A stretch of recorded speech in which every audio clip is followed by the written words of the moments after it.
Bonjour à toutes et à tous et bienvenue dans ce nouvel épisode de la 90e avec au menu un nouvel entretien. L'entretien d'un des visages phares de la RTBF avec une voix qui résonne tous les lundis soirs sur Studio à la Tribune. Vous l'avez peut-être aussi entendu récemment sur Roland-Garros et vous le retrouvez tout au long de l'Euro. Cet homme, vous l'aurez reconnu, c'est le grand Benjamin de Senac. Salut Benjamin. Ouais, salut. Je suis grand quand je suis assis. Merci pour l'accueil. Bah, c'est nous qui te remercions. Franchement, on sait que t'as un été qui s'annonce très très chargé. Et en plus, comme j'ai dit dans l'intro, tu termines Roland-Garros, ouais. Tu repars demain, je pense, en Allemagne pour l'Euro. Ouais, ici, bon, peut-être que ça sortira pas au bon moment, mais sachez qu'au moment où on enregistre, on est la veille du début de l'Euro. Donc voilà, Benjamin nous fait le plaisir d'être ici. Et en plus, tu enchaîneras aussi sur les JO à Paris à nouveau. Voilà, j'avais un jour de libre et je l'ai donné à la 90e. Voilà. Donc, et comment tu fais avec la famille du coup? Ça va, ça va, là, ils sont à l'école, donc en journée, ça va, mais j'avais quand même 5 jours entre Roland-Garros et l'Euro pour en profiter.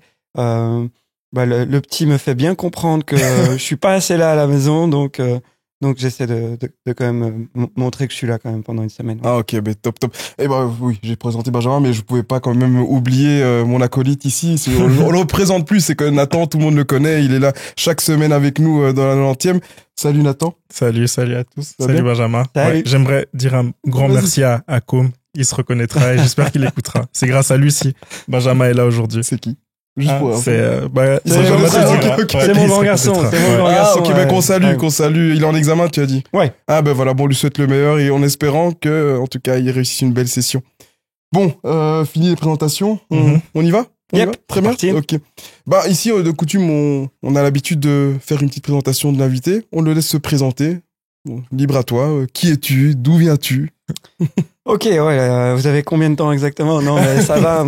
Je suis assez intimidé là d'un coup de parler de moi comme ça. Je suis Benjamin, donc de Senac. Je suis journaliste sportif à la RTBF depuis environ l'an 2000, donc c'est facile à calculer. Ouais. Comme on est en 2024, j'ai jamais fait que ça. En fait, travailler à la RTBF comme journaliste sportif dans ma vie, ce qui est quand même pas mal parce que c'est les métiers dont je rêvais depuis que j'étais tout petit. Enfin, j'avais 2 métiers de rêve. Forcément, je voulais être footballeur. Ouais.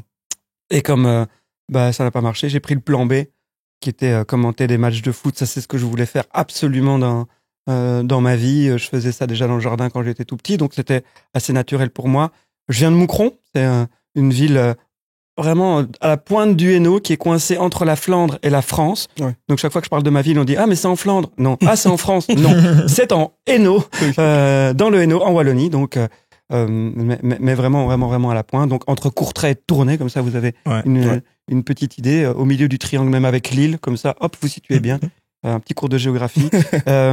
Mon papa vient de là, ma maman est ardennaise, donc je dis toujours, moi je suis un grand écart wallon, et c'est pour ça que j'ai une fibre patriotique, je pense, assez forte, et ce qui me caractérise aussi, qui fait que j'aime bien aussi mon métier, parce que je pense que la passion, elle vient aussi à travers les exploits qu'on suit de nos sportifs de notre pays, en l'occurrence la Belgique. Ah ok, et justement tu disais donc tu as aussi rêvé d'être footballeur? T'as fait du football ou Ouais, j'ai fait du football, j'ai fait que ça quasiment dans ma vie et j'en fais encore d'ailleurs. Ah, t'en fais encore? Ouais. Okay. T'as l'air étonné quoi. Non, je suis trop vieux, parce que j'ai des cheveux gris. Non, parce qu'en préparation de l'entretien, j'ai vu que t'étais un grand amateur de golf en ce moment, donc je me suis dit peut-être t'avais laissé le foot à un moment donné. Non, en fait, je veux délaisser aucun des sports que j'aime bien pratiquer. Okay. Donc j'en rajoute un chaque décennie environ. Le foot c'est le premier, c'est celui qui vient du fond du cœur. Je pense que dès que j'ai marché, j'ai joué au foot. J'avais 2 grands frères, un papa fan de foot, une maman fan de foot qui a suivi ses frères, ses cousins. Elle avait un cousin qui jouait à Charleroi, ma mère, donc elle le suivait. Donc son père, mes 2 grands-pères étaient archi fans de foot. Donc voilà, on parlait que de ça quasiment à la maison. Mon père, au-delà de son métier, est devenu aussi entraîneur de jeunes. Donc ce qui m'a aussi facilité les choses pour aller dans un petit club de Moucron au départ. Puis j'ai l'Excelsior Moucron qui m'a recruté quand j'avais une dizaine d'années. Ouais. J'étais gardien de but. Et puis j'ai espéré parce que j'ai gravi les échelons jusqu'à être 3e gardien quand j'avais 16-17 ans. Ah oui, quand même. Si ce n'est que j'ai gravi les échelons, mais ma taille n'a pas suivi les échelons. Ouais. Ça me facilite la vie quand je dois expliquer pourquoi ça n'a pas marché. Certains, c'est je me suis fait les croisés. Moi, c'est j'ai oublié de grandir. Et donc, je me suis arrêté à 1m73, ce qui était vraiment pas assez grand pour espérer quelque chose. Mais je suis content de mon expérience parce que j'ai été pendant 2 ans et demi dans le noyau de l'équipe qui joue en Division 2. et qui a après écrit tout doucement les plus belles histoires du club. Et déjà, en Division 2, il y avait des joueurs extraordinaires comme Dominique Lemoine. Je me suis entraîné avec Yves Van der Haag, avec Steve Dugardin, Giovanni Senave, des joueurs qui ont joué en D1 après. Donc c'est vraiment une expérience quand même assez exceptionnelle. J'étais sur le banc une dizaine de fois, je pense, quand il y avait un des 2 premiers gardiens qui était blessé. À l'époque, on prenait que 2 gardiens. Il n'y avait pas 3 gardiens comme maintenant. Je dis à l'époque, hein, je suis quand même vieux. Hein. C'était, je vous parle de ça, forcément vers 94, 93, 45. Et vous n'étiez pas né, vous, en fait. Hein. Non, moi, j'avais 12 ans. J'avais 2-3 ans. Ouais, voilà. Moi, je n'étais pas né. Ouais. Mais l'entraîneur, c'était... tu vas en parler. Tu me disais la dernière fois que c'est Georges Lekens qui t'a... Ouais. En fait, l'entraîneur qui était là quand je suis arrivé dans ce noyau-là, j'étais capitaine des juniors UFA, on appelait ça à l'époque. Donc, c'est des juniors nationaux. Et donc, je faisais le passe-passe entre entraînement junior, entraînement équipe réserve, on disait pas espoir, entraînement parfois avec le noyau A. Et donc, c'était l'entraîneur, c'était André Van Maldegem, qui vient de disparaître d'ailleurs cette année. Donc, ça m'a fait un choc quand même. Et puis, c'était un entraîneur assez historique qui a après travaillé à l'Union belge dans le recrutement, donc vraiment une personnalité, ancien joueur de Division 1.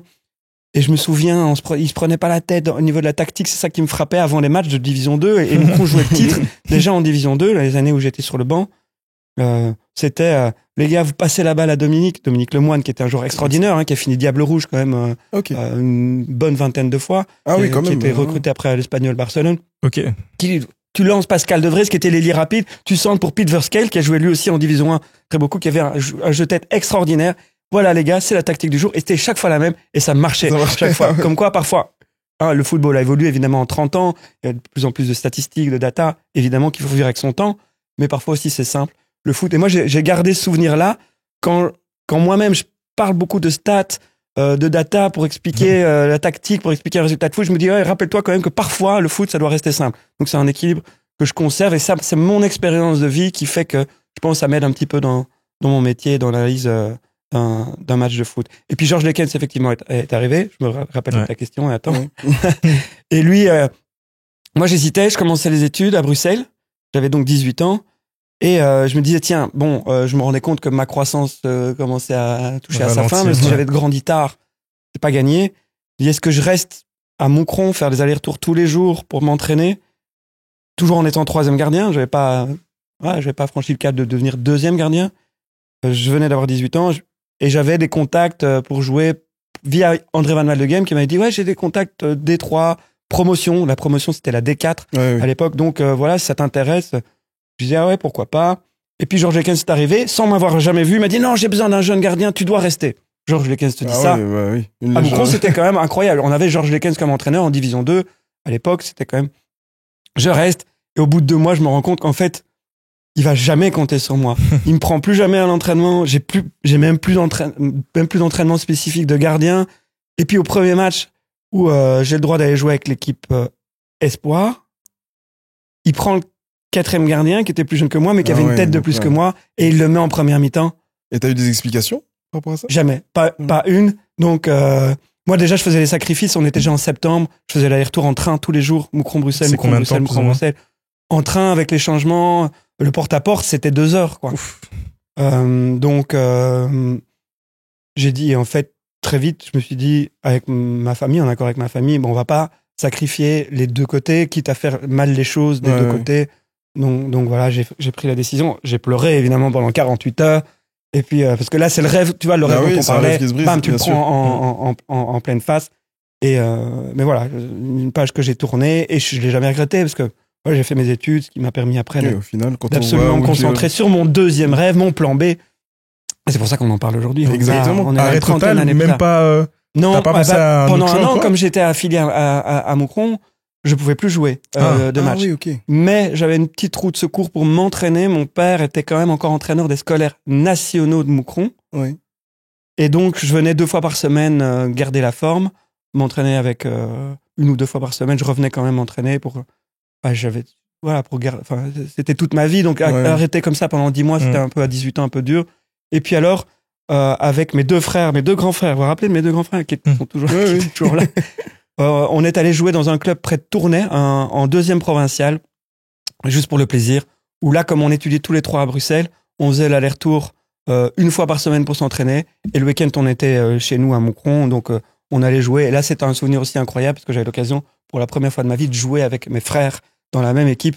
Et ça a été 4 ans assez sympathique. Ah oui. Voilà. Et puis après, j'ai joué encore une saison en P3, je pense, flamand, dans mon premier club où j'avais commencé encore avec mes frères, avec certains de nos meilleurs potes. Et puis après, j'ai dû arrêter parce que le métier est arrivé et tu peux plus jouer le dimanche quand tu es journaliste sportif. Et puis donc, je suis passé en APSA vers 25-26 ans.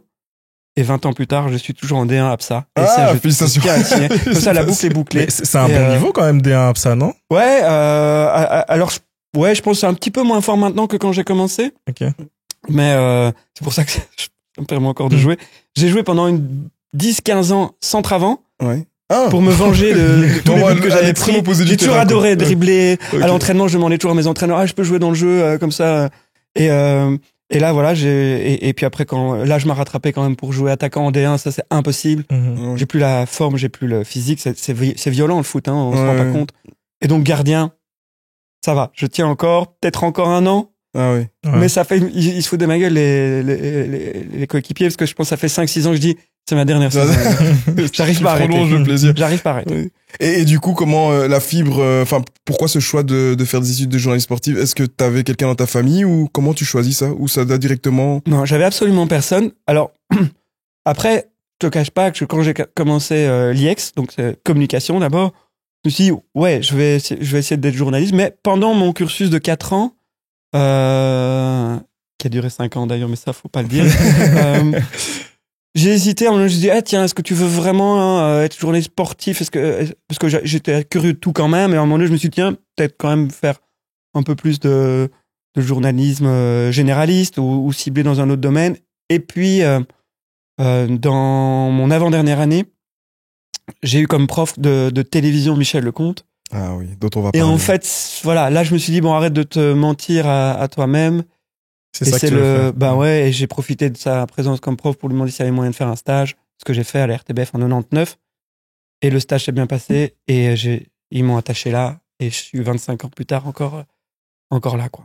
Mais, par contre, je disais tout à l'heure, j'ai toujours eu ça comme plan B. J'avais 5 ans et je commentais seul dans mon jardin ou dans le garage familial. Déjà. Les matchs de foot. Je faisais des euros, des Coupes du Monde. Parce que je m'imagine dans ton jardin, en train de taper le ballon et en train de parler tout seul. Comme Roger Laboureur, comme Franck Bonong. Donc, j'étais à la fois eux et à la fois footballeur. Comme ça, je me laissais les deux portes ouvertes. Ok. Mais la transition est toute trouvée parce que justement, on voulait revenir sur l'influence qu'a pu avoir Michel Lecomte parce que c'est une notoriété publique. Moi, j'ai déjà lu plusieurs interviews et tu n'as jamais caché ton admiration pour lui. Et quand il est parti, c'était assez émouvant. D'ailleurs, sa dernière émission. Donc, moi, je sais depuis très longtemps que tu es très admiratif et qu'il a beaucoup compté pour toi. Peux-tu nous expliquer en fait quelle est l'influence qu'il a eue et finalement ton stage, comment ça s'est passé? Alors mon stage, c'était pas lui, il était pas là du tout pendant mon stage parce que c'était pendant l'émission du Tour de France et lui, je pense qu'il était en vacances tout simplement, donc en 99. Et donc celui qui m'a chapeauté pendant le stage, c'est Marc Delir. Ça, on savait. Il était déjà là-bas. Il était encore là. Encore là, c'est vrai. Et donc nos personnalités ont bien accroché. On est des mecs assez francs. On aime bien s'amuser. On aime bien être sérieux au boulot, mais en relativisant quand même la matière qu'on traite, quoi. Le sport, voilà, nous, ça nous tient, c'est notre passion, tient à cœur, c'est notre passion. Mais je pense que, voilà, on est conscient que c'est pas le truc le plus important du monde non plus, même si pendant un match de foot, moi, j'ai l'impression que c'est le plus important du monde. Et vous aussi, sans doute. Mais, ça a bien matché, le stage s'est bien passé, on est resté assez potes avec Marc.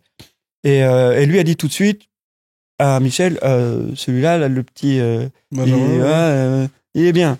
Et Michel, que j'avais comme prof, avait une idée de moi, qui était sans doute aussi juste à l'époque, de l'élève pas toujours sérieux, pas toujours là au cours. Ce qui était vrai ou pas? Ce qui était vrai, qui était tout à fait vrai. Donc, il disait, tiens, est-ce qu'on peut lui faire confiance, en fait? Mais moi, je pense qu'on peut me faire confiance quand j'aime quelque chose. Là, je le fais complètement à fond. Et très sérieusement avec passion et rigueur aussi, hein, ce qui est quand même la base de notre métier. Et donc au début, Michel, il m'a regardé avec un petit peu de distance. Il m'a dit ouais, c'est vrai, il a quelque chose.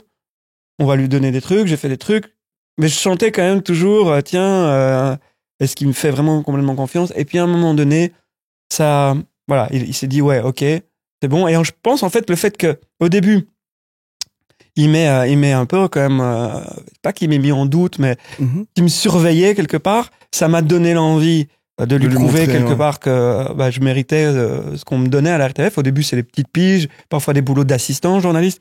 Mais c'est ça aussi, c'est là qu'on voit si on est sérieux ou pas. Hein. Oui, bien sûr. Chaque tâche mérite vraiment beaucoup d'attention dans notre métier. Et quand il m'a fait confiance, là, ça s'est fait aussi mutuellement. Là, d'un coup, je pense que notre relation a évolué et elle a complètement évolué au moment où on a commencé à faire la tribune à deux. Ouais. Donc ça, c'est quand même quelques années plus tard encore. On est en 2005, 2006 quand on l'a fait à deux. Puis, on a une histoire dans la tribune qui a évolué aussi. J'étais d'abord tout seul, puis il est venu à côté de moi, et puis j'étais dans la pièce à côté, puis en haut. C'est vrai, ça. Et puis je suis revenu à ses côtés en 2012. Et là, pendant 8 ans, on fait une émission à deux. Et là, ça pardonne pas. Si tu t'entends pas, tu tiens pas un an, en fait. Et donc là, je pense que on est deux personnalités complémentaires. Il y avait deux générations différentes, mais on se ressemble pour pas mal de choses, et notamment humainement. Je pense que on a beaucoup de points communs, et ça, on s'en est rendu compte. Parce qu'au début, c'est quand même mon chef. Ouais. Il a, Michel, je vais pas te dire bêtise, presque, je pense qu'il a 20 ans de plus que moi. Donc, forcément, qu'il faut apprendre à se connaître, apprendre à s'apprivoiser. Et le fait de présenter après pendant, je disais quoi, presque 10 ans une émission ensemble, on a des discussions forcément toutes les semaines. Des liens qui se créent. Et au fur et à mesure, il m'a fait confiance pour quasiment tout. Et puis c'est lui aussi qui m'a donné la chance de présenter les grands événements. Et surtout, donc j'ai fait ça depuis 2004, les JO, 2006, Coupe du Monde, et puis j'ai enchaîné jusque maintenant quasiment tous les grands événements.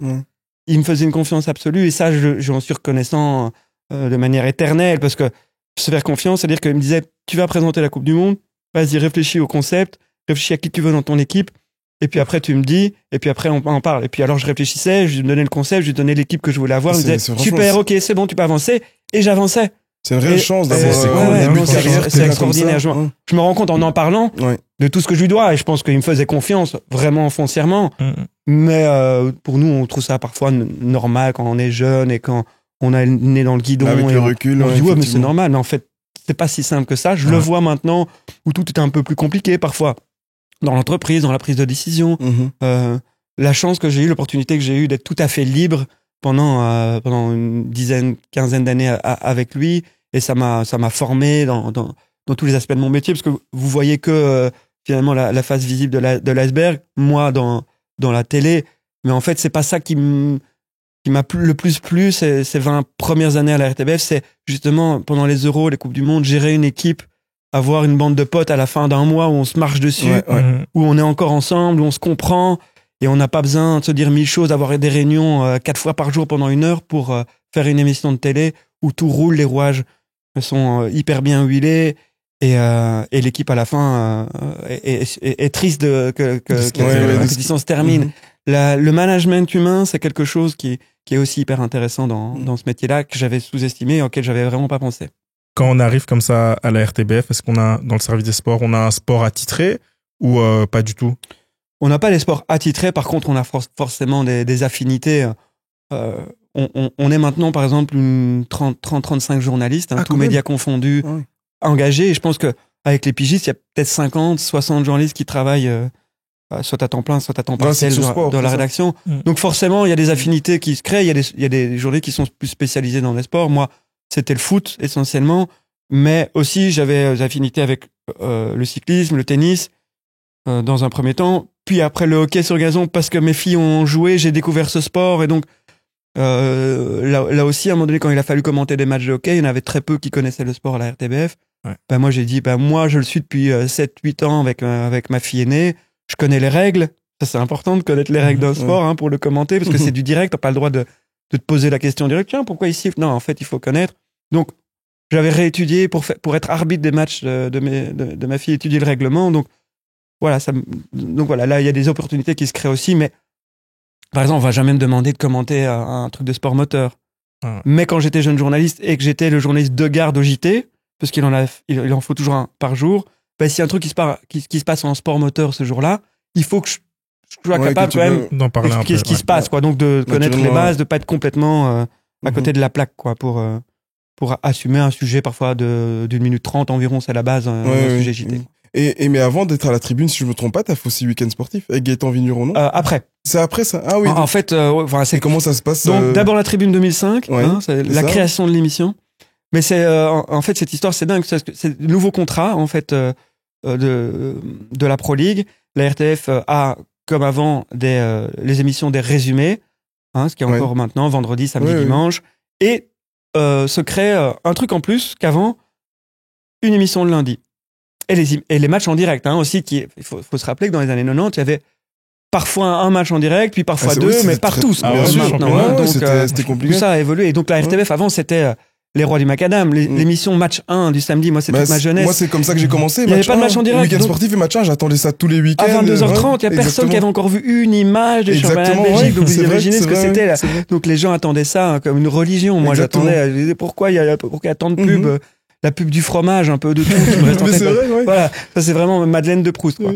Et donc cette émission, la tribune se crée et la décision se prend au mois d'août, juillet, août, et là en septembre il faut faire une émission. Et là Michel dit bon, on n'a pas de moyens, mais tu vas la faire. Ok, super. Moi, opportunité, j'avais 28 ans, je la prends. Et puis après, Michel se rend compte qu'il y a un potentiel. Il se dit ouais, mais on va la développer.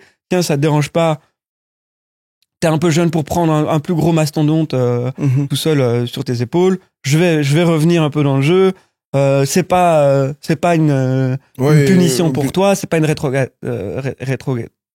Rétrogradation. Ouais.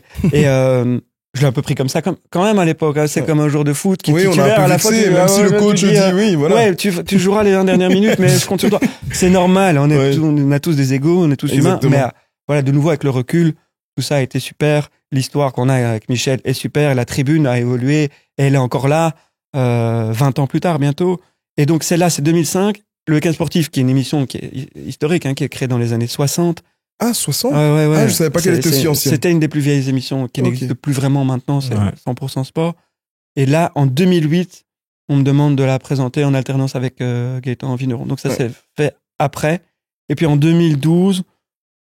j'ai décidé, quand je redescends pour présenter avec Michel la tribune, que j'avais envie aussi d'aller dans les stades un peu plus, et donc de lâcher la présentation du Week-end Sportif, qui est une émission finalement qui était historique. Moi, j'étais fier quand on m'a demandé de la présenter, mais moi, je préférais, un peu comme ici, parler, talk show, les gars, on réagit, on improvise, c'est plus mon style. Être devant une caméra, lancer 15 sujets, le chapeau de 20 secondes comme je regarde maintenant. Ouais. Mais moi, mon but, c'était pas de montrer ma gueule à la télé, c'était de parler de sport. Et au Week-end Sportif, je me sentais un peu seul, tout seul dans un studio avec la caméra. C'est le truc qui me bottait un petit peu moins. Mais voilà, pour te dire que le Week-end Sportif, c'est arrivé en 2008, un petit peu plus tard. Ok. Tu parlais, on revient dans la tribune, tu parlais donc en 2020, c'est là où Michel Lecomte quitte la tribune et prend sa retraite d'ailleurs. Ouais. Comment est-ce que tu t'adaptes à ce nouveau rôle? J'imagine que c'était aussi le moment peut-être de repenser l'émission.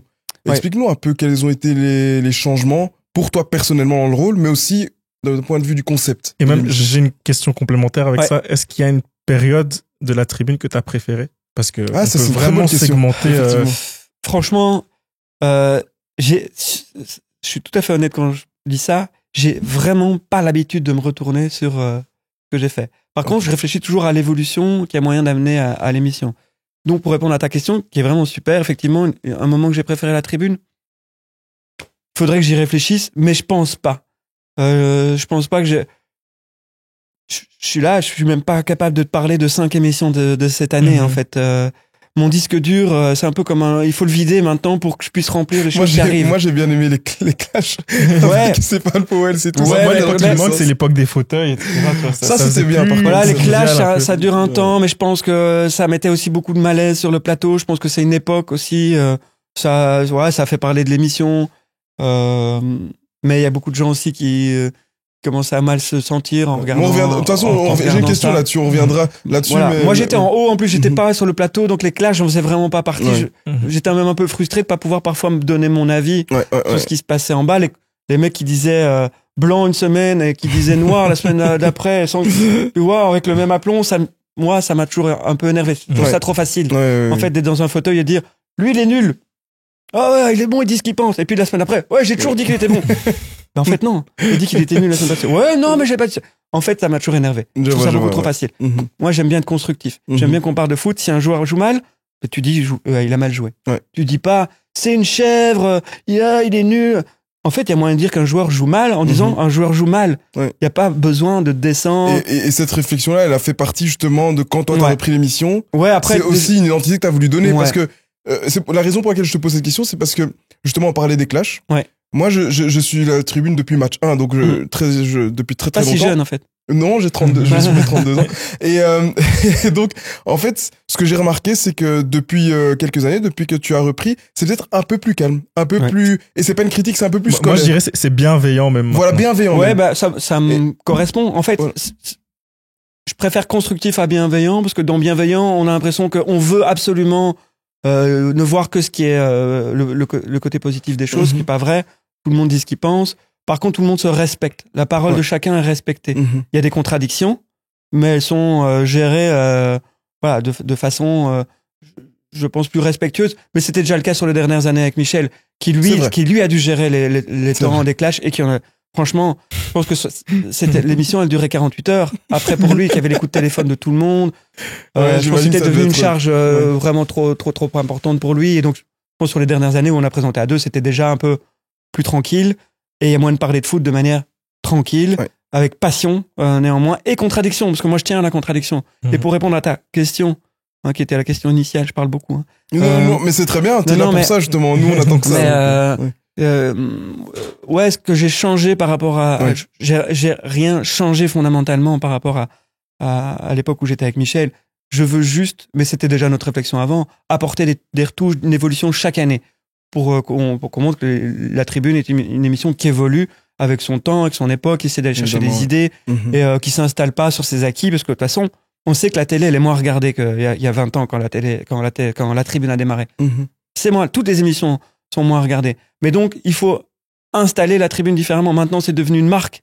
C'est pas qu'une émission de télé, la tribune. C'est une émission de télé en direct, mais elle est aussi sur Ovio, donc une plateforme de streaming qui est celle de la RTBF. Elle est en direct en radio. C'est un podcast dès le lendemain. Ce sont des extraits sur les réseaux sociaux et ce sont des articles sur notre site internet.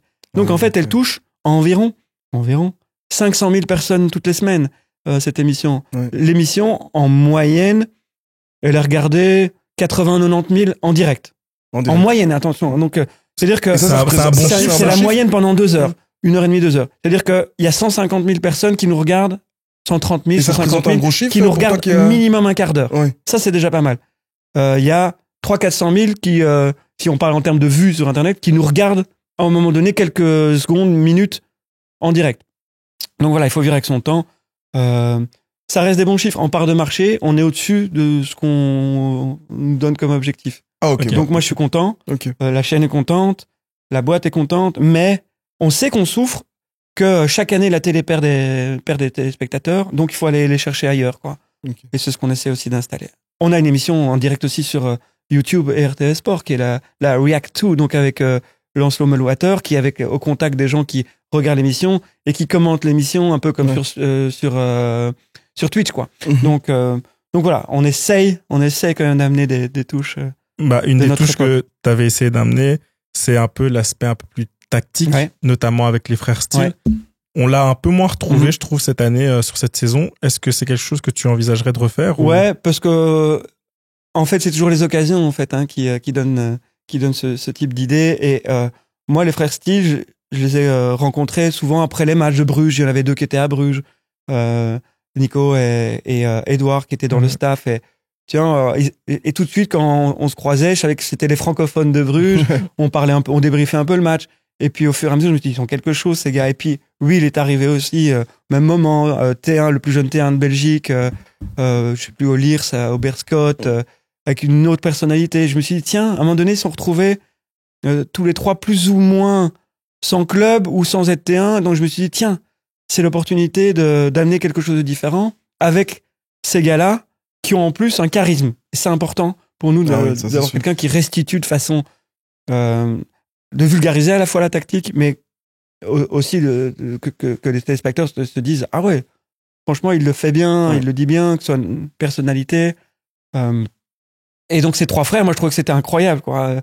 L'un était T1, l'autre était T2, l'autre était analyse vidéo ou vice-versa. Parfois, ils changeaient de rôle chacun. Et je me disais, voilà, ils vont nous apporter quelque chose. Donc, moi, avec Edouard, surtout, j'ai parlé de ça pendant des heures. Tu parlais de golf tout à l'heure, il joue très, très bien au golf. On allait jouer au golf et on parlait que de ça pendant 4-5 heures. Et je me disais, tiens, je me rappelle très bien de la façon dont on a lancé l'idée. Je dis, moi, l'idée, ce serait en fait aussi que tu viennes et que tu t'exprimes pendant un laps de temps très court, comme tu t'exprimerais devant le vestiaire, en fait. Mais que tu vulgarises pour les téléspectateurs comme tu vulgarises pour les joueurs. Parce qu'il m'a toujours dit, les joueurs, en fait, ils sont dans leur truc. Faut pas croire qu'avant un match, il faut leur parler 1h30 de tactique, ils vont rien retenir. Il faut cibler, mais toujours 1 minute maximum par joueur et des petits trucs très clairs. Et en fait, c'était ça aussi qui était bien. Donc voilà. Et ils sont partis après, ils ont rebondi. C'est incroyable ce qui leur arrive, l'aventure depuis la tribune. Donc moi, je suis content parce que ça veut dire qu'on s'est pas trompé. Je vois parfois dans l'équipe, ils disent l'ancien chroniqueur ou parfois ils se trompent dans l'équipe, ils disent présentateur d'une émission tactique. Voilà, mais c'est la tribune dont on parle. Et c'est une idée que je suis fier d'avoir eue parce que voilà, je vois que les mecs, et alors maintenant, c'est extraordinaire. Ils se retrouvent tous les trois frères dans le même staff à Lens. Oui, c'est incroyable. Moi, je leur souhaite une réussite inouïe. Voilà, je dois rester objectif, mais je souhaite que Lens soit le plus haut possible l'année dernière parce qu'ils le méritent. Leur passion, les frères Steele, elle est indescriptible. C'est tout ce qu'on leur souhaite. Et donc, j'attends la bonne opportunité, la bonne personne pour remettre un peu de tactique. Tu vois, moi, j'ai des consultants avec beaucoup de profils différents. Mais je retrouve pas pour l'instant ce côté-là, analyse vidéo pure, qui me permettrait de remettre ça en place dans l'émission. Donc il faut pas forcer les choses. J'ai d'autres idées, on a d'autres idées pour l'année prochaine. Voilà, un petit coup de poussière, de dépoussiérage de l'émission. Comme chaque saison, on va essayer d'amener. Et tu penses qu'en dehors de nous qui regardons beaucoup de football et qui aimons cet aspect aussi tactique, ça plaisait au grand nombre? Ouais, mais alors il faut pas que ça dure trop longtemps. Parce que ça, on s'est rendu compte aussi. Moi, je pense que ça marche plus comme ici. Ici, on est dans un podcast ciblé. Là, tu vas avoir des gens qui vont, avec ce profil-là, qui vont choisir la 90e pour ce profil. Si vous parlez vraiment beaucoup de tactique, moi, j'aime. Dans une émission en direct sur une chaîne publique, on rappelle, c'est pas une chaîne de sport, c'est une chaîne publique. Donc généraliste. Si tu parles de tactique trop longtemps, tu vas plaire à ces geeks, mais tu vas perdre beaucoup de gens parce qu'ils vont. Je me dis, ouais, mais en fait, je comprends rien, ou je suis hermétique à ça. Donc, c'est un équilibre subtil, toujours à trouver en permanence. Moi, j'adore la tactique. Moi, j'en parlais pendant des heures. Mais il faut toujours se mettre pas à notre place, pas se faire plaisir à soi quand on fait une émission. Il faut se mettre à la place des gens qui nous regardent, qui nous écoutent, et se dire, tiens, faire un mélange, un équilibre de tout, une moyenne finalement de tout, et essayer pas diluer tout parce que ça marchera pas non plus, mais de sentir l'air du temps aussi, ce qui va fonctionner ou pas. Et c'est quoi une journée type pour toi? Le lundi, le soir, à tribune, est-ce que tu arrives au bureau le 8h et la préparation commence directement? La préparation, elle est permanente en fait pour la tribune. Je regarde les matchs du week-end, je me dis déjà tiens, quel invité, si on a un invité, ce qui est pas toujours le cas, pourrait être intéressant. Donc, c'est-à-dire, entre le vendredi et le lundi, parfois, tu dois trouver l'invité. Les invités, j'essaie de faire ça mercredi, jeudi déjà, pour relancer des pistes, parce que ça devient très, très compliqué de les avoir. Il faut passer plusieurs couches de lasagne des clubs. On sait ce que c'est. J'imagine. C'est devenu très, très compliqué. C'est plus simple avant. Je parle comme un vieux, mais c'est vrai. Avant, il n'y avait pas l'attaché de presse, on appelait les joueurs. Ouais, tu viens? Ouais, je viens avec plaisir. Maintenant, il faut que le joueur soit d'accord, ce qui est souvent le cas. Mais que l'attaché de presse après soit d'accord, et si l'attaché de presse est d'accord, que l'entraîneur soit d'accord, si l'entraîneur est d'accord, parfois le directeur sportif. Et puis parfois il y a l'agent aussi qui peut influencer. Je passe les détails, mais c'est cool. Donc voilà, mais j'essaie quand même de se dire tiens, parce qu'un vrai bon invité, c'est quand même toujours une plus-value, c'est quelque chose qu'on peut ressortir en article, en réseaux sociaux. Voilà, et donc ça fonctionne bien. Et puis le week-end, je regarde un maximum de matchs parce qu'il faut. Il faut quand même discuter de matchs, ce serait dommage de ne pas connaître les matchs. Et puis, il y a un éditeur aussi de l'émission. Il y en a 3, donc ils se partagent la tâche à tour de rôle le lundi. Donc, on est en communication permanente le week-end. Le dimanche soir, déjà, on envoie les pistes. Et le lundi, on se réunit vers 10h. Ah oui. à la rédaction parce qu'il Avec faut lancer tous les les montages. Avec tous les consultants. Non, les consultants, ils font pas partie du processus. Ok, c'est ça. Vous leur envoyez juste une conduite, Ouais. en fait. Ouais. Ok. Ouais. Bon, après, ils savent plus ou moins de quel match principalement on va parler. Ils ont parfois des petites demandes pour des palettes tactiques. On en fait encore de temps en temps. S'ils ont vu un truc qui a sauté aux yeux. Et donc voilà, et toute la journée, après, on lance les montages. Il y a un journaliste, Thomas van der Linden, qui s'occupe de monter toutes les séquences.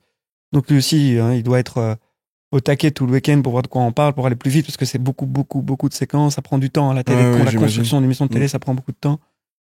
Et puis, moi, l'après-midi, j'aime bien rentrer chez moi pour travailler et être au calme, pas dans la rédaction, il y a trop de monde, où t'as toujours tendance à... Bah, comme ici, t'as une discussion dans une rédaction, et puis après tu parles, tu te dis, oh putain, j'ai perdu 3/4 d'heure là. Donc voilà, chez moi, je sais que je serai à l'aise. Voilà, je revois des séquences, parce que maintenant, on a toutes les séquences à disposition à la maison, ce qui est beaucoup plus simple qu'avant aussi. Je relis les journaux du week-end. Mais avec le temps, ça commence aussi à devenir automatique. Maintenant, je dirais que l'expérience... J'imagine que tu prenais peut-être 2 fois plus de temps au début, alors qu'aujourd'hui... Ben oui et non, parce qu'en fait, depuis le départ de Michel, j'ai quand même plus de charge mentale aussi par rapport à l'émission. Ouais. Avant, je me tracassais de pas grand-chose. Lui, il faisait le service après-vente avec les clubs qui râlaient, les machins. Là, maintenant, c'est un peu... Il y en a beaucoup encore des clubs qui râlent? Ça arrive quand vous avez un invité, que vous ayez des... Non, alors, moi, je pense que quand on a un invité joueur, il est toujours gagnant. Ah oui. Invité joueur, c'est souvent parce qu'il fonctionne bien. C'est ça. Il vient, tout le monde dit t'es super, tu joues bien, on lui reparle un peu de sa carrière, son histoire, son CV. C'est du win-win en fait. Un dirigeant, c'est autre chose. Un dirigeant, s'il vient et que son club fonctionne pas bien, lui, il peut s'attendre à quand même être un peu plus secoué. Mais c'est son job. Un peu, quand ils viennent chez nous, c'est pas chez nous qu'ils viennent s'expliquer. En fait, c'est un message qu'ils donnent parfois à leurs supporters. Et donc voilà, ça c'est un autre profil d'invité. Mais donc voilà, tout ça, c'est quand même plus calme qu'avant, parce que la nature des consultants aussi veut qu'ils sont un peu moins violents qu'avant aussi avec les joueurs. Donc globalement, ça se passe mieux. De toute façon, les clubs maintenant, ce qu'ils font quand ils sont pas d'accord, c'est qu'ils n'envoient plus d'invités. Ce qui est le cas parfois. Mais d'ailleurs, c'est ça que je me demandais vis-à-vis des consultants. Est-ce que tu t'attends à ce qu'ils aient regardé tous les matchs de Pro League, ou en fait, vous ciblez vraiment avant le... Mais attends, à ce qu'ils aient vu trois bons matchs complets. Ok. Les 3 dont on va parler principalement, et qu'ils aient vu les résumés de tous les autres, quoi. Les résumés, chez nous, ils sont disponibles, ils font 8 minutes quand même. C'est pas mal, hein.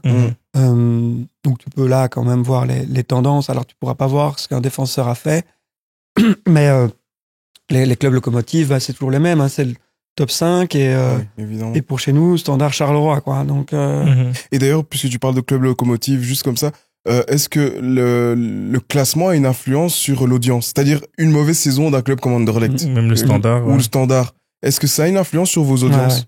Très fort.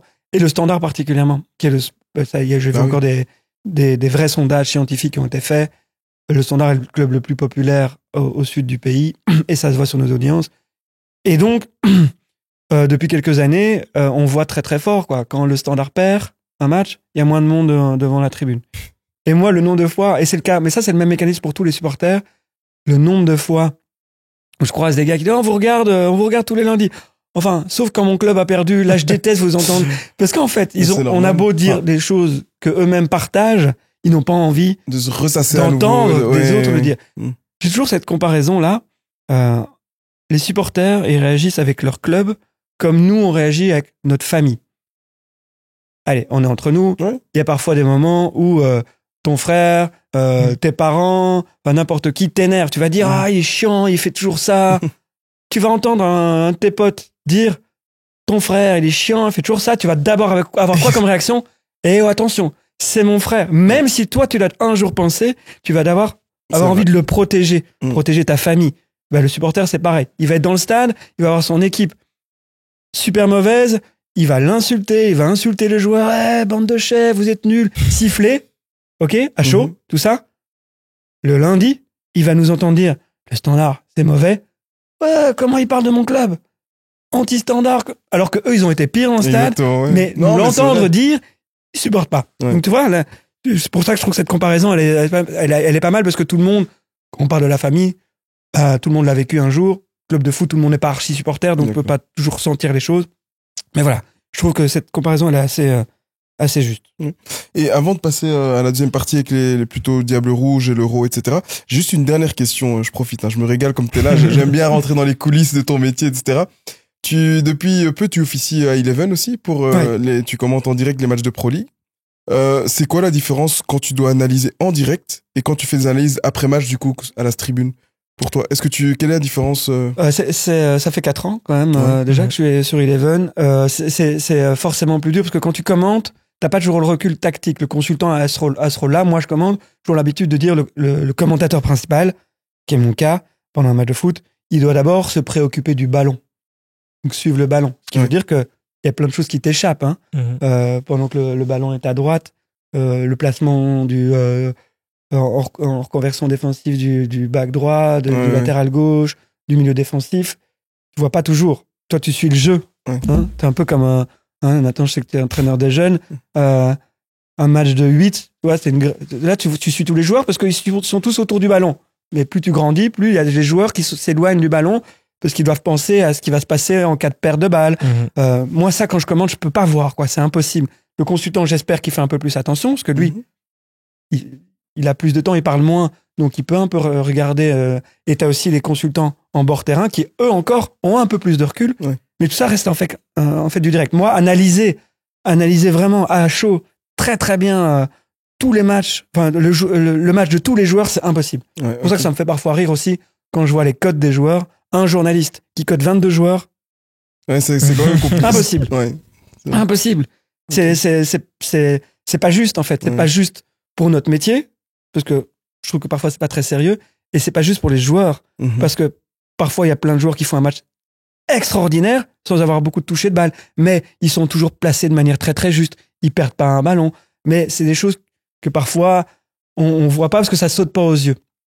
On regarde jamais assez un match de foot, un match de foot de joueurs sans le ballon.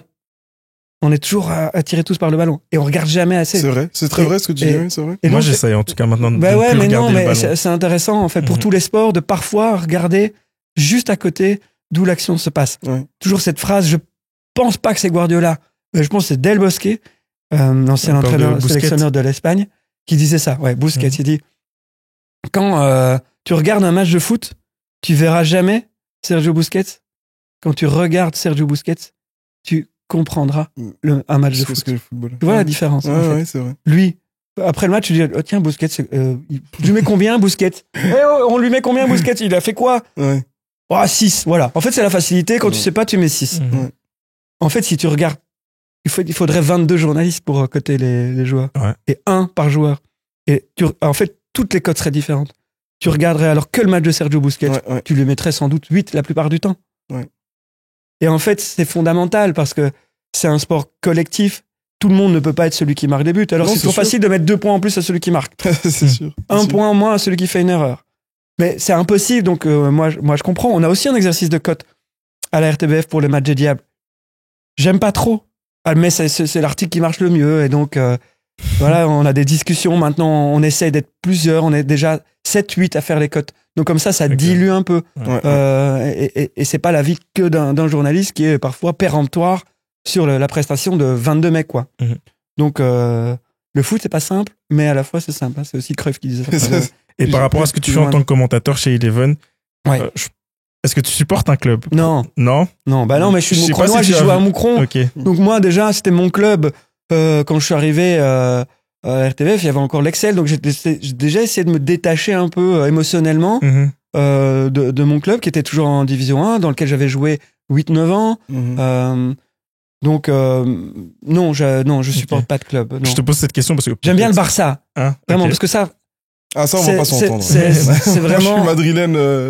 Ouais, mais voilà, mais c'est pas grave. Mais moi, je suis pas non plus passionné d'un club au point d'insulter les gens, ceux qui supportent le Real. Non, parce que c'est moi le type de jeu qui me plaît. C'est ce que j'ai toujours voulu dans les équipes dans lesquelles je jouais. Pour les équipes dans lesquelles je jouais, c'était en fait c'est la simplicité de l'idée, c'est-à-dire que Je dis toujours aux mecs qui jouent avec moi en APSA, qui disent « Ouais les gars, faut jouer simple en un temps ». Je dis « Ouais les gars, pour jouer simple en un temps, il faut que tout le monde se bouge un peu les C. » Et c'est peut-être la chose la plus compliquée aussi. Ouais, il faut courir pour jouer simple, il faut que tout le monde soit en mouvement en permanence, ce qui n'est jamais le cas en APSA. Donc je dis « Mais c'est impossible de jouer simple les gars, parce qu'il n'y a personne qui bouge. » Donc t'es obligé de compliquer les choses. Et le Barça, c'est en fait cette idée-là que tout le monde doit bouger, tout le monde doit faire un effort pour l'équipe, tu dois bouger pour créer une solution, pour créer 2 solutions. Quand tu as 2 solutions, c'est beaucoup plus simple de faire une passe à ton partenaire. Pour moi, c'est l'idée absolue du foot. Guardiola l'a développé, l'a surdéveloppé, mais bon, il a que des génies dans son équipe, donc c'est plus simple. Mais moi, c'est l'idée que je me fais dans un match de foot, c'est être proactif, actif avec le ballon. Il y a 2 écoles. Il y a ceux qui vont dire aussi, mais t'as vu comment le Real vient de gagner sa Ligue des Champions. Ils ont que les grands joueurs, mais ils laissent quand même la balle à l'adversaire, et puis paf, ils te font mal. C'est une autre idée qui fonctionne bien. C'est pour ça qu'on parle de foot avec vous. C'est pour ça que la tribune existe depuis 20 ans. C'est parce qu'il y a 1000 façons de gagner un match de foot. Voilà, moi j'ai une petite préférence avec les équipes qui aiment créer avec le ballon. Mais je te posais cette question, j'ai vu que tu es plus actif sur Twitter depuis un petit temps, mais parce que c'était juste avant la Coupe du Monde l'année passée. Cette année, ou peut-être depuis l'année passée, il y a eu beaucoup de remarques de certains supporters de clubs belges qui trouvaient que ton commentaire sur la manière dont tu commentais les matchs de l'Union était un peu différent par rapport à certains autres clubs. J'ai plus commenté l'Union que les autres clubs, et ça c'est le hasard qui le fait. Je les ai commentés en Coupe d'Europe, je les ai commentés beaucoup en championnat, mais c'est pas moi qui fais les choix en plus, donc tout à fait à l'aise avec ça. Et ils ont gagné beaucoup de matchs. Mais les supporters, ils fonctionnent comment? Tu cries sur un but, ils vont dire t'es pro Union. Tu cries sur un but de l'équipe qui joue contre toi. J'ai déjà eu. Enfin, de toute façon, c'est l'histoire. Tu regardes en France partout. Les journalistes, on les traite de pro OM, pro PSG, le même. Moi, on m'a déjà traité de pro Standard, pro Anderlecht, pro Union. Les arbitres, on trouvera parfois pro Brugeois cette année. J'ai eu aussi quand je les ai commentés en Coupe d'Europe. Moi, je m'en fiche. J'essaye d'être le plus juste possible. Quand t'as un beau but, tu vas un peu plus t'exciter que quand t'as un but de raccro. Et là, t'as des mecs qui calculent quasiment tes décibels dans les buts en disant tu t'es plus excité que ça. Mais franchement, façon, les gars, vous avez le droit de penser. Tu fais pas ce métier-là si tu fais attention à tout ça. Non, je fais pas ce métier-là. Et surtout, ça me fait rire de la part de supporters, que les supporters eux-mêmes aient un jugement sur le fait d'être objectif ou pas. Les mecs, qui est objectif? Je pense entre vous et moi, je pense un peu plus moi que vous. Ce qui est normal. Vous êtes hyper attaché à votre club, vous regardez que votre club. Et non, je savais même pas, tu vois, moi. Mais ce que je reçois. Je le pensais parce qu'en fin de saison, d'ailleurs, t'as pas commenté le sprint final de l'Union. Hein. J'ai fait Anderlecht, je pense, la plupart du temps. J'ai fait la balle de match d'Anderlecht contre Bruges. Si Anderlecht est champion contre Bruges, ou s'ils gagnent contre Bruges, ils sont quasiment champions, quoi. Bah, forcément, si Anderlecht avait marqué, je me serais emballé sur le but, parce que c'est un moment important. Et quoi, là, je serais redevenu supporter d'Anderlecht. C'est vraiment. Non. Après, l'Union en Coupe d'Europe, ce qu'ils ont fait, c'est extraordinaire. Donc moi, dans les matchs, quand ils gagnent des matchs hyper incroyables en Coupe d'Europe, t'es obligé de t'exciter.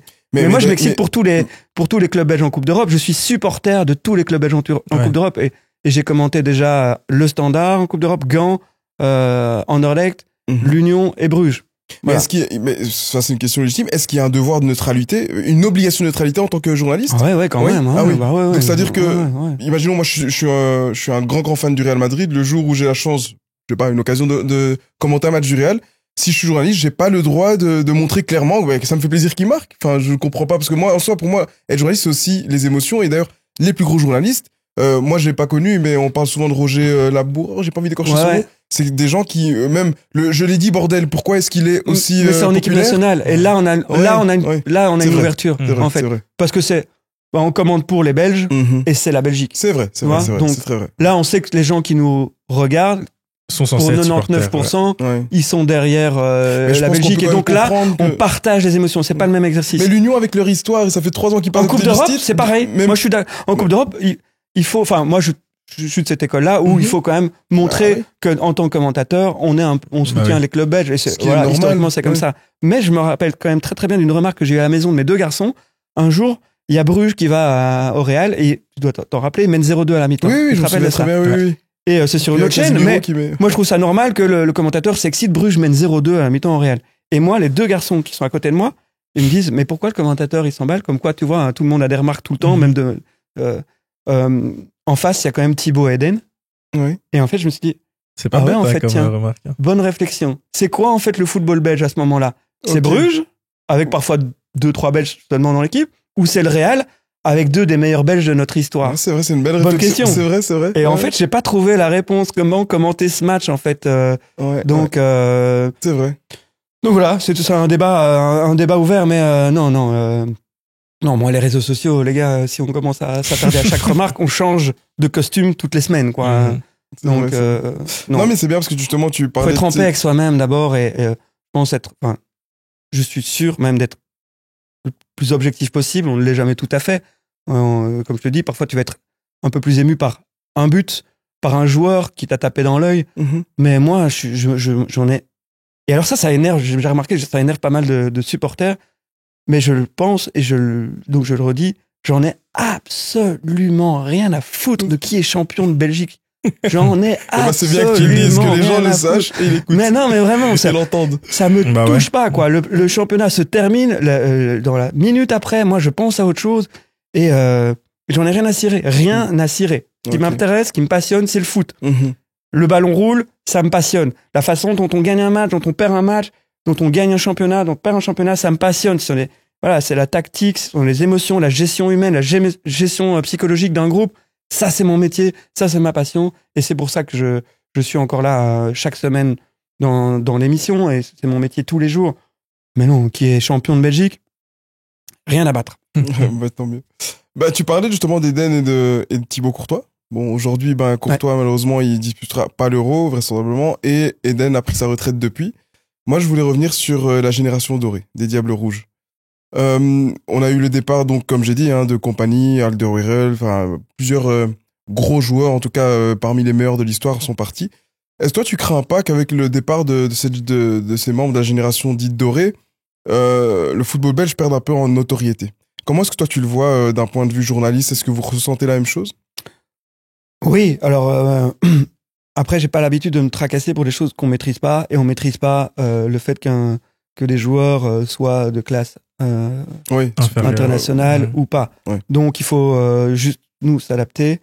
Et par exemple, moi à la RTBF, je traite très peu du foot européen à l'étranger, un petit peu dans la tribune, mais pas de match en direct. Donc nous, c'est le championnat de Belgique. C'est le niveau du championnat de Belgique d'abord qui m'intéresse, et le niveau de l'équipe nationale. Et ça, on est là dans le niveau de l'équipe nationale.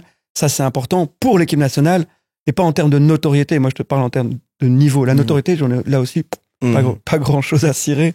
Que notre foot soit reconnu à l'étranger, c'est finalement pas mon problème non plus. C'est l'Union belge qui doit traiter de ça. Mais par contre, effectivement, ta réflexion, elle est bonne. Et là, on est juste avant l'Euro. On enregistre cette émission, ce podcast, juste avant l'Euro. Et les Diables viennent de faire un entraînement ouvert au public, mais que des supporters locaux en Allemagne.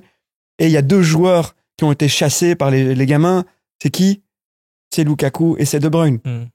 Il y en a plus que 2, en fait, qui ont ce niveau-là mondial. Star mondial. Avant, on en avait 4, 5, ce qui était énorme. Faut vous rendre compte, les gars. Pour un pays comme c'est improbable. On aura beau dire, mais c'est la formation. Non, je pense qu'à la fois, effectivement, on a sans doute mieux bossé en termes de formation, mais à la fois, on a eu une chance inouïe d'avoir des joueurs, 11 gars quasiment, qui jouaient dans des grands clubs européens.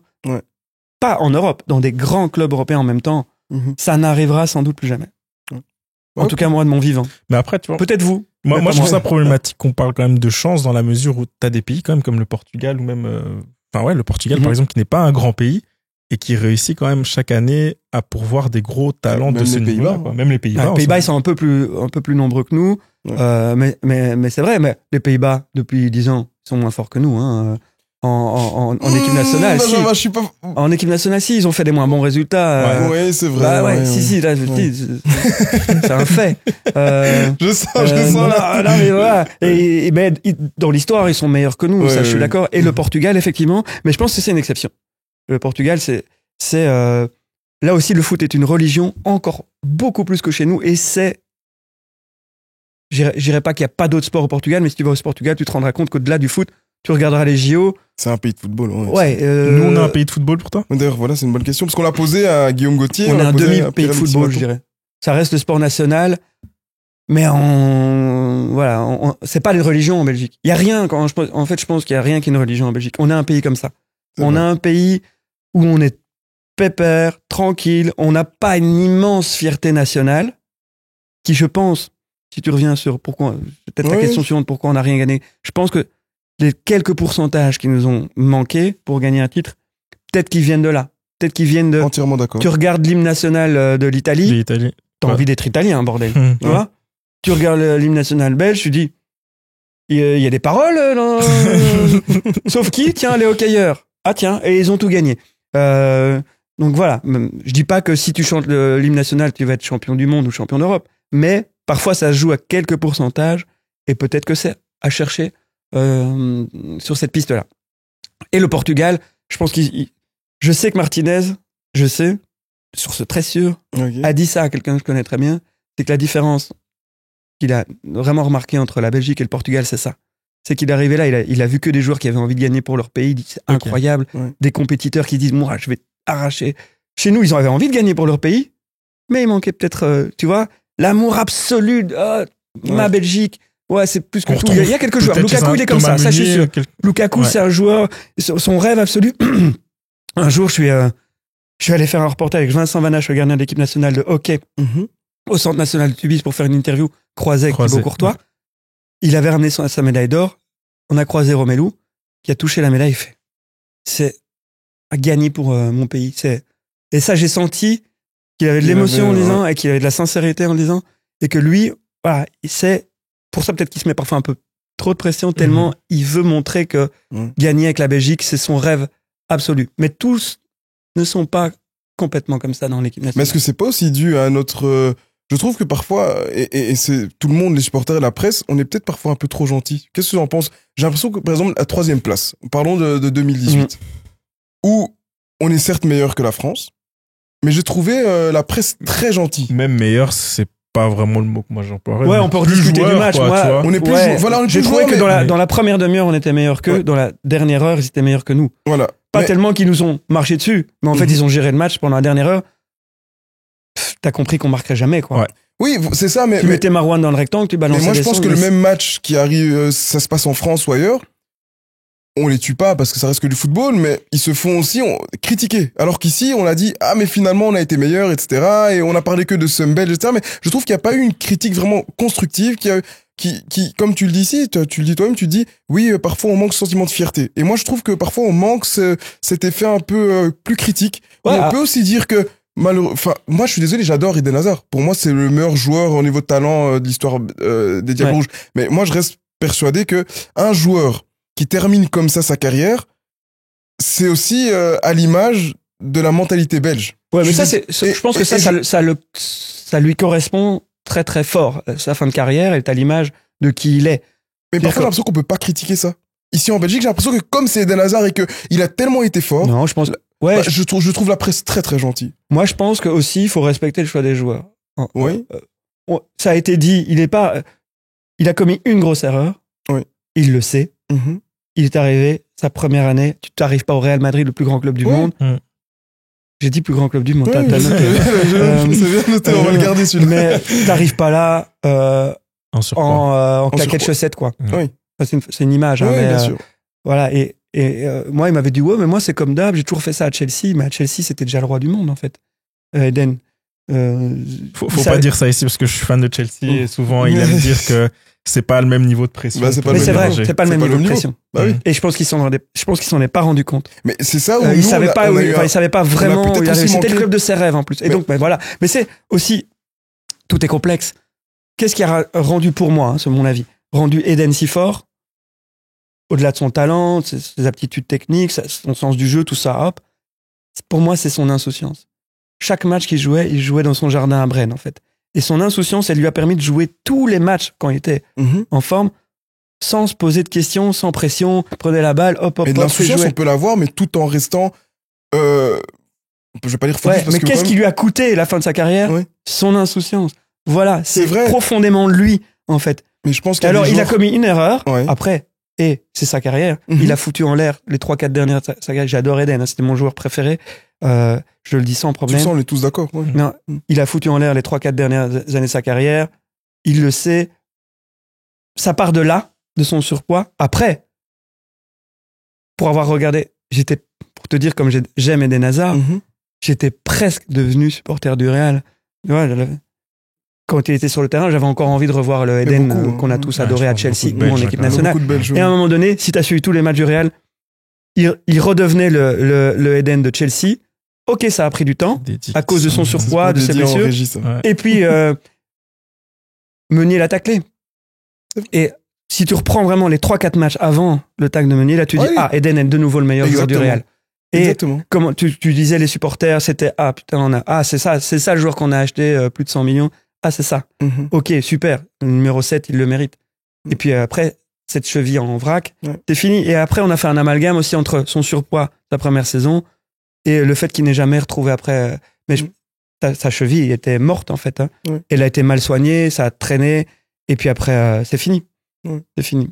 Donc, c'est pour ça aussi qu'il faut toujours amener. C'est pour ça que quand tu dis que vous parlez de bienveillance dans la tribune. Non, en fait, moi, j'aime bien faire mon métier le plus sérieusement possible.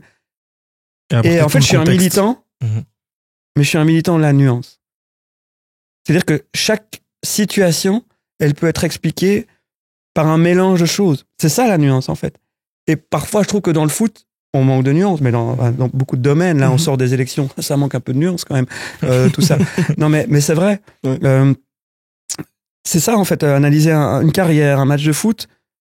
Si tu te braques que sur la tactique, tu vas dire France-Belgique, c'est la faute de Martinez, il a pas fait les bons changements. C'est vrai. Moi, j'aimais plutôt bien Martinez, mais s'il y a un truc que je lui reproche dans les matchs clés qu'on a perdus sous Martinez, c'est de jamais avoir osé mettre le boxon en fin de match, tu vois.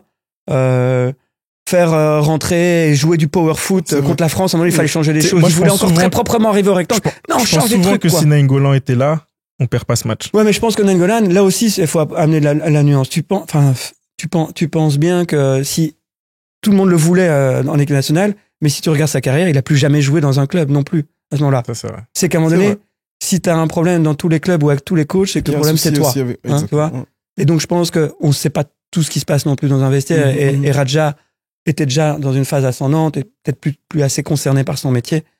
Joueur que j'adore aussi, mais parfois je me mets à la place des coachs, il y a des explications qu'on ignore et donc voilà, Belgique-France, pour en revenir à ça, c'est de la faute de Martinez, c'est pas que de la faute de Martinez, c'est de la faute aussi à l'équipe de France qui était forte, c'est la faute aussi, si tu prends un peu à pas de chance, Hugo Lloris fait 2 arrêts extraordinaires, Varane suit Romelu qui fait un appel au premier poteau et il est sur la trajectoire de la frappe d'Eden qui filait peut-être en lucarne. Ouais, non, c'est clair. J'ai desserré le micro là. La faute de Giroud non sifflée sur Hazard. Voilà, à la dernière minute. Et on est tous persuadés que le coup franc, on en marque 1 sur 100. Mais celui-là, on allait le marquer. Donc, c'est pas si simple à analyser un match de foot. On peut critiquer le contenu du match Belgique-France, mais je l'ai re-regardé pendant le confinement en entier.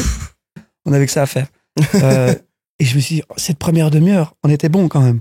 J'avais oublié, en fait, cette première demi-heure, comment on était bon. Et après, c'est vrai que ça s'est traîné et qu'on a tous senti que la deuxième mi-temps, on aurait pu encore jouer 1 heure, de cette façon-là, on marquait jamais. Donc voilà, le foot, j'aime bien justement amener cette nuance parce que moi, je trouve ça, c'est la facilité. Tout le monde dit, mais peut-être sur le plateau de la tribune, ça bouge plus assez. En fait, je trouve que c'est la facilité, moi, de dire, c'est nul. Ok, mais explique-moi. Voilà. Si t'es si malin, explique-moi en quoi c'est nul. Explique-moi. Et là, ça va être plus compliqué. Le constat de dire c'est nul, on peut tous le faire. Mais d'expliquer pourquoi c'est nul, alors faut avoir les clés. Faut comprendre le foot. Faut avoir plusieurs paramètres. Et là, je pense que c'est plus intéressant que juste dire très fort, crier, t'es une chèvre. Voilà. C'est ma vision des choses. Non, mais j'allais dire, je préfère cette école-là que l'école de France où avec certains quotidiens comme l'équipe on désingue à tout très vindicatifs. Mais l'équipe sont devenus quand même aussi tu vois. Oui, c'est devenu après en presse écrite tu peux ménager aussi tu peux avoir une petite colonne et puis de l'autre côté donc voilà, c'est clair. Quelques nuances quand même. Avant de terminer, allons peut-être sur l'Euro 2024 donc au moment où on enregistre, ça commence demain officiellement avec le match d'ouverture Allemagne-Écosse.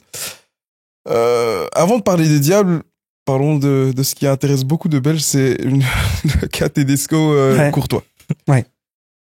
Toi déjà, au niveau de la sélection, est-ce que quand tu as vu la sélection, elle te semblait logique ou il y a un joueur que tu aurais peut-être aimé voir? Par exemple, on sait que Michi a été mis de côté. Est-ce que toi, ça t'a surpris? Je croyais qu'il allait le prendre. Ça me choque pas qu'il soit pas là.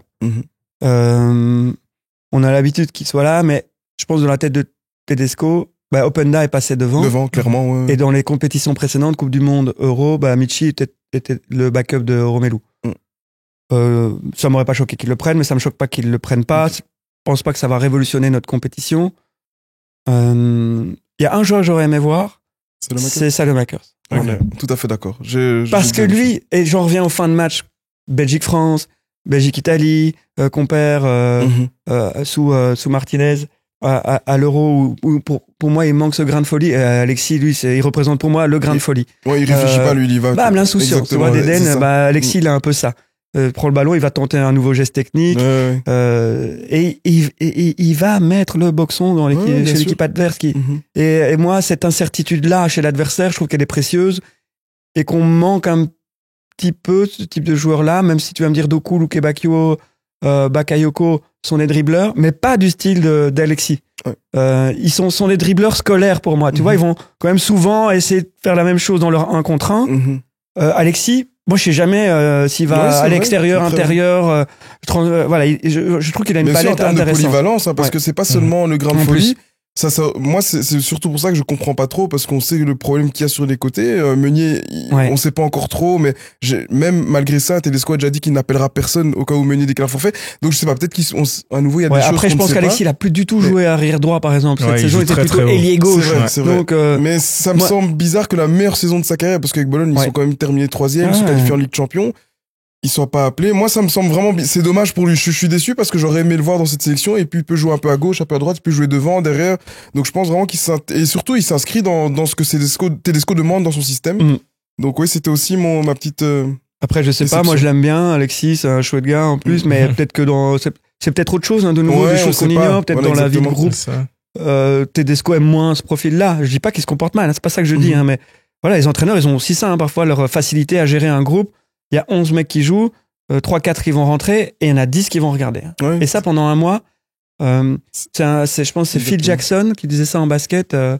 En fait, l'alchimie de ton équipe, la difficulté principale, c'est de tenir le plus possible à l'écart ceux qui jouent pas et qui vont venir polluer l'esprit d'équipe de ceux qui jouent. Et justement, tu crois justement que c'est l'explication que Tedesco donnerait non, mais on parlait de Radja tout à l'heure. Je suis pas que ces mecs-là mettraient en péril l'équilibre collectif, mais c'est peut-être dans cette. Oui, bien sûr, mais dans pour le cas qu'il fallait chercher. Tu crois que c'est pour ça qu'il a pas été pris, parce qu'il a peur de devoir gérer c'est une personnalité. Il jouerait. Si Courtois était là, il jouerait. Donc ça, c'est déjà un problème en moins par rapport à ce que je viens de dire. Mais la difficulté de reprendre là Thibaut maintenant, c'est qu'au-delà de leurs problèmes ponctuels de brassard de capitaine, de cours de récré, Thibaut, il a donné des interviews où il a égratigné un peu l'entraîneur, un peu des coéquipiers qui sont là. Et quoi ? Tu penses que les gars, tu vas leur demander, non, mais Thibaut, évidemment, c'est le meilleur gardien du monde, pas de problème si il vient jouer. Ils vont te dire ça, ils vont pas tout à fait penser ça. Et ils auront raison. Ils ont été attaqués. Et d'ailleurs, même en conférence de presse, il n'a pas vraiment été défendu par les joueurs de la sélection, je trouve. Les gars, il faut bien vraiment se rendre compte que c'est comme dans n'importe quelle équipe du monde. Le vestiaire. Ils apprécient pas aussi. Là, ils n'ont pas tout à fait aimé la. Romelu, il doit penser quoi par rapport au brassard? En fait, par rapport au brassard. C'est vrai. La réaction de Thibaut, c'est quoi? C'est moi qui le méritais, le brassard, et pas Romelu. Mais moi, je vais jouer l'avocat du diable. Alors, c'est peut-être des raccourcis qu'on emprunte, mais quand même, c'est un peu ça l'idée. C'est vrai, mais est-ce que vous pensez pas quand même qu'il y a un échec dans la gestion? Et ici, je vise, moi, personnellement, je dis pas à vous deux, mais moi, je vise personnellement Frankie Vercotteren en tant que patron de cette équipe nationale, du moins directeur technique. Est-ce que c'est pas son rôle de prendre les deux une bonne fois pour toutes, dès le départ, au lieu de laisser planer la situation? Ils l'ont fait, non? Ils sont allés à Madrid. Je sais pas ce qu'ils ont fait exactement. Ils ont essayé, je dis pas qu'ils ont essayé assez. Je suis d'accord avec toi, je pense que... On parle du meilleur gardien du monde. Il y avait le temps, entre l'histoire du brassard et maintenant l'Euro. Il y avait le temps de résoudre le problème. Je pense que là, il y a une petite question d'ego des deux côtés. Et peut-être de manque de psychologie de la fédération, illustrée par Francky. Et moi, j'ai lu une chose ce matin, excuse-moi de te couper, d'Alexandre Teclac, que je trouve toujours très très juste, où il dit qu'il est persuadé que si Vincent Kompany était encore dans la sélection, ça aurait jamais été aussi loin. Il aurait pris les deux personnes, il aurait dit bon, écoutez, maintenant on a le meilleur gardien du monde, on a des objectifs et on y va. Ouais, après j'adore Alex, il a raison. Si Vincent Kompany était dans la sélection, qui serait capitaine? Non, mais donc voilà. le problème, Donc, c'est pas lui. il y aurait même pas de... Non, mais c'est vrai. C'est vrai, c'est donc, très juste. Ouais, mais je vois l'idée. S'il y avait ce type de personnalité encore là dans l'équipe, mais voilà, mais ça montre que en fait, Thibaut, c'est pas vraiment un capitaine dans l'âme. Alors, il est peut-être que c'est son cœur d'enfant qui est revenu et qu'il avait envie de le porter une fois. Et je peux comprendre ça si je me mets à sa place, le fait d'avoir envie de porter le brassard d'équipe nationale. Mais tirer ça comme conclusion, quitter le groupe, ça veut dire qu'en fait, t'étais pas prêt à être capitaine. Vous avez vu la réaction de Griezmann, qui rêvait d'être capitaine de l'équipe de France. Deschamps l'a donné à Mbappé, vous avez vu. Il a dit, évidemment que je suis déçu. Ouais, évidemment que j'aurais aimé, mais je comprends tout à fait la démarche de l'entraîneur. Donc, voilà, je pense qu'il y a un moyen là aussi de se dire que Griezmann, en fait, est peut-être plus capitaine dans l'âme qu'un Thibaut Courtois, qui est à un poste, et j'en parle très à l'aise, qui est le poste le plus individuel du foot. Donc, Thibaut, il pratique un sport individuel dans un sport collectif. Le poste de gardien, c'est le poste le plus à part sur le terrain, où on est parfois tout seul pendant 20 minutes sans toucher la balle, où on s'entraîne spécifiquement pour son poste à part. C'est pas... Voilà, c'est l'idée d'un gardien de but, il faut vraiment, je pense, se la mettre en tête. C'est différent, c'est un poste différent, c'est une psychologie différente. Et voilà, et je pense que Thibaut, il représente très très fort ce poste-là. Vraiment, c'est presque une caricature. C'est pour moi un des 3 meilleurs du monde, mais aussi dans l'ego et dans l'orgueil, c'est un des 3 meilleurs du monde. Mais c'est ça, mais moi j'allais demander, est-ce que pour toi la fédération en sort grandie? Puisqu'on aurait pu se dire, on est la petite Belgique, on a le meilleur gardien du monde, on n'a pas la génération la plus exceptionnelle, enfin on a une très bonne génération, mais comparé à ce qu'on avait il y a quelques années, c'est pas la même chose. On a une chance peut-être de faire un bon petit tournoi. Est-ce qu'on va pas essayer de s'asseoir et lui faire plaisir? Ouais, j'aime beaucoup parler d'équilibre. J'en ai déjà parlé ici beaucoup. Je donne cours à des jeunes qui viennent devenir journalistes sportifs. J'arrête pas de leur dire, l'important c'est l'équilibre. Et là, je pense que on n'a peut-être pas trouvé le bon équilibre pour résoudre ce problème. Je pense qu'il y a, de ce que tu dis, il faut pas que la fédération s'assoie sur tous ses principes pour faire plaisir à ce qui est un des meilleurs gardiens du monde, le meilleur gardien de notre pays, de l'histoire de notre pays. Donc, il ne faut pas renoncer à toutes les valeurs, mais je pense qu'il y avait moyen quand même de faire passer un message un peu plus fort à Thibaut pour dire que la porte était entrouverte, mais à la fois, lui, de envoyer un message beaucoup plus fort quant à son envie absolue de faire partie de cette histoire-là. Le premier message qu'il a envoyé dans son interview, c'est « Je m'excuse d'être parti auprès des supporters, mais... » Ouais. Et on a tendance à dire que quand on s'excuse avec un mais, tout ce qui est dit avant ne compte pas. Ok. Je pense qu'on a dit pas mal de choses par rapport à l'Euro, les Diables. Mais sinon, même... Si t'as encore une question, vas-y. Ouais, on peut revenir rapidement sur comment est-ce qu'en 2024, c'est encore possible, et ça c'est une grande chance qu'on a dans ce pays, d'avoir tous les matchs de l'Euro diffusés gratuitement, ou même certains sports, les JO, Roland Garros, sur une chaîne publique. Bon, c'est le cas aussi en France, mais c'est rare. Comment c'est possible en fait? On est hyper chanceux. En Belgique, je pense que c'est très rare. Je pense qu'il y a la télé suisse francophone qui a aussi quasiment tous les droits qu'on a, et donc qui diffuse beaucoup de sport en clair. Mais je pense que c'est devenu une rareté en Europe. J'espère que ça va continuer le plus longtemps possible, en tout cas tant que je suis à la RTBF, égoïstement. Mais je pense que c'est dû au marché aussi, principalement. Donc c'est un petit marché coupé en deux, parce qu'il y a un marché flamand, un marché francophone. Et donc ce qui fait pas non plus trop monter les prix, et donc ce qui rend accessible encore les droits, comme on dit, premium, donc des grands événements. La chaîne du côté privé, elle essaye, RTL essaye parfois? Ouais, j'essaye, mais bon, avec leurs moyens aussi.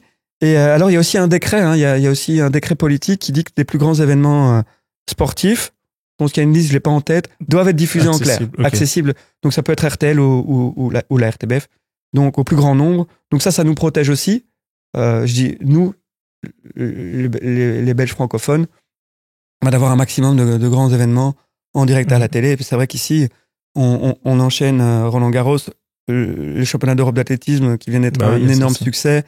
L'Euro, Tour de France, et puis les JO, sans parler de tous les autres sports qu'on couvre chaque année, et en plus il y a la Ligue des Champions sur RTL, donc mais c'est ça que j'allais demander. Tu rates rien, quoi. Quand t'as t'as besoin d'aucun abonnement. On a vu les 2 autres compétitions européennes arriver à la RTBF. On pourrait imaginer le cas pour la Champions League un jour.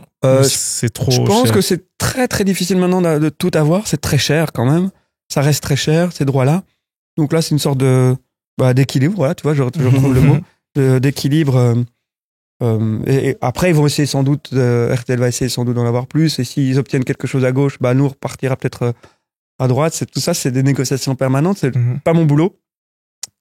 Moi, j'apprends les choses souvent après, quand ça s'est déterminé. Donc, pour l'instant, je croise les doigts. Ça se passe plutôt bien là où je suis et j'espère couvrir encore un maximum d'événements grâce à ça.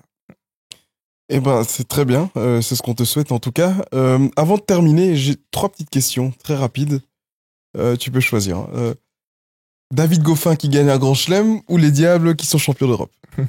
Ouais, désolé David, mais les Diables champions d'Europe. Ouais. En fait, parce que moi j'ai déjà vécu des Belges qui gagnent des grands chelems. J'ai commenté des victoires de Justine et Kim Clijsters. Oui, alors je suis si vieux que ça, moi.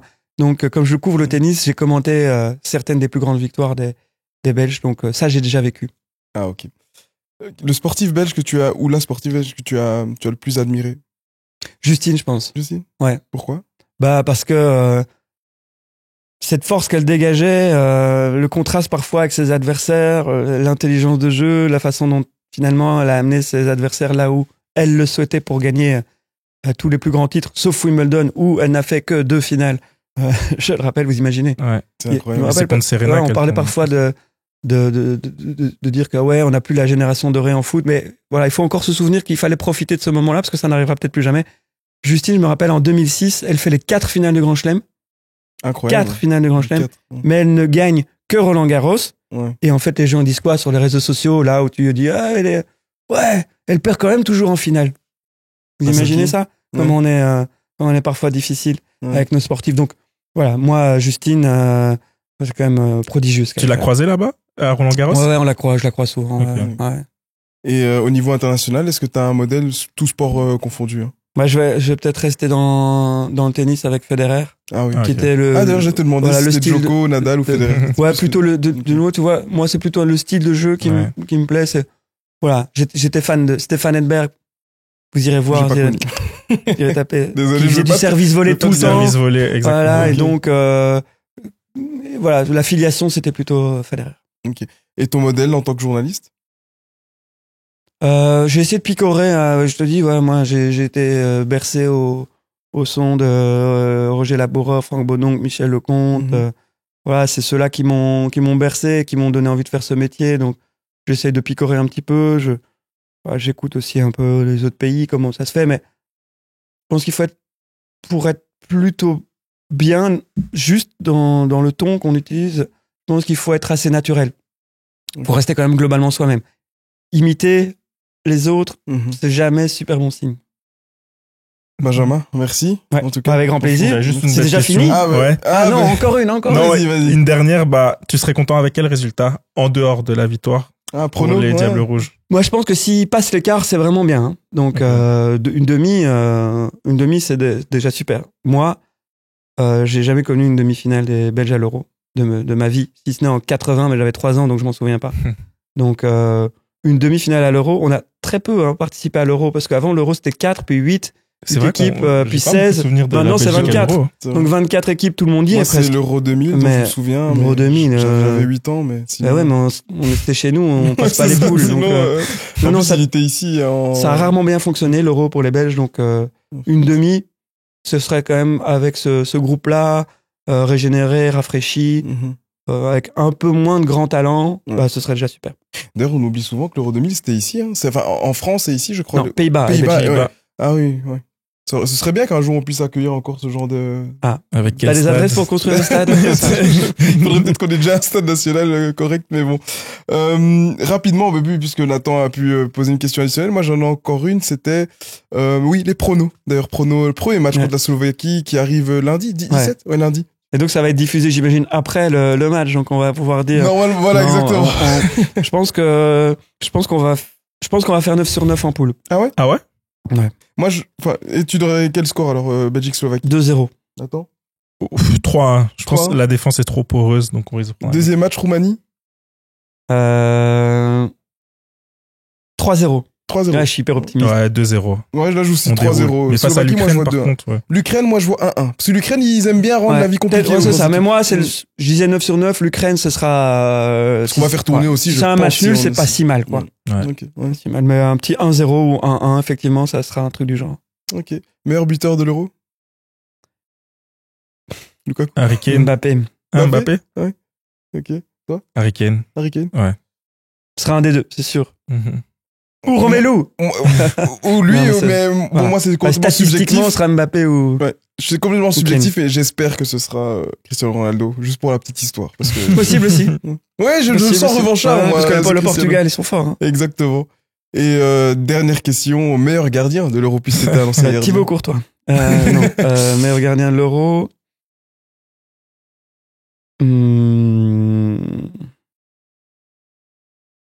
Bonne question. Hein. Castells. Mais d'ailleurs, même par rapport à ça, t'aurais pris Castells, enfin, t'aurais mis Castells titulaire et pas Sels? C'est un gardien très fiable, Castells. Et je pense qu'il maîtrise un peu mieux ses émotions. Okay. Je pense que ça se joue là, entre les deux. Mais peu de différence quand même. Ouais. Et donc, tu le mets meilleur gardien ou pas? Non. Non. Maignan? Ah, il est pour l'instant un peu blessé. Ouais, blessure. Mais c'est un bon gardien, donc en Europe, je suis pas sûr qu'il aura beaucoup de travail. Il y a Donnarumma, il y a Sommer, Donnarumma, il y a Unai Simon de l'Espagne. Il n'y a pas des gardiens de fou. Non, cet Euro aussi, les gardiens, c'est pas... Neuer. Ouais, Neuer qui peut, vu sa finale, il a fait une erreur, c'est vrai, mais vu... Pourquoi pas Neuer à 37 ans, 38 ans? Non, ce sera peut-être une surprise. Ouais, Sommer. On s'appelle, après l'Euro pour voir. Ouais, on s'appelle, voilà, pour voir un peu. Bon, en tout cas, Benjamin, un grand merci cette fois-ci. Grand merci, vraiment. Un merci. Avec grand plaisir partagé. Oui, mais faut que nos auditeurs, le sachent. Hein, je l'ai dit en intro, mais tu dis plaisir partagé, mais franchement, t'es en train de courir entre Paris, entre ici, entre ta famille, etc. Et franchement, venir en plus vraiment sans limite de temps. Parce que tu nous as pas dit oui, j'ai qu'une heure ou 1h30. Vraiment, c'est toi qui as insisté même pour poser des questions. Donc vraiment, c'est encore d'autant plus gratifiant pour nous. Et surtout, tu nous soutiens dans notre projet. Donc vraiment, on te remercie 1000 fois pour ça. Et on te souhaite aussi un très bon été. Hein. Merci à vous aussi, profitez, parce que c'est les émotions. Le sport sont des émotions, donc c'est quelque chose qu'on partage tous. Moi, je te merci pour l'accueil. Une chose, c'est vraiment que j'écoute ta voix sur RTBF le 15 juillet sur un match des Diables Rouges. Pourquoi? Parce que le 15 juillet, c'est la finale. 14 juillet. 14 juillet. 14 juillet. Oh, mais c'est dommage. Le 15 juillet sera dans mon jardin ou dans le garage, comme quand j'étais petit, ce sera bien aussi. Voilà. Bon, en tout cas, que je t'écoute le 14 juillet sur un match des Diables, c'est-à-dire qu'ils sont en finale. C'est ce qu'on espère. Merci à vous, les gars. Merci merci Nathan. Et à vous les auditeurs, on vous dit à très bientôt sur YouTube, sur nos réseaux, etc. Continuez à nous soutenir, en tout cas, parce qu'on arrive à la fin de saison bientôt. Et en tout cas, on vous réserve du très lourd pour la deuxième saison. Merci à vous. Ciao, ciao.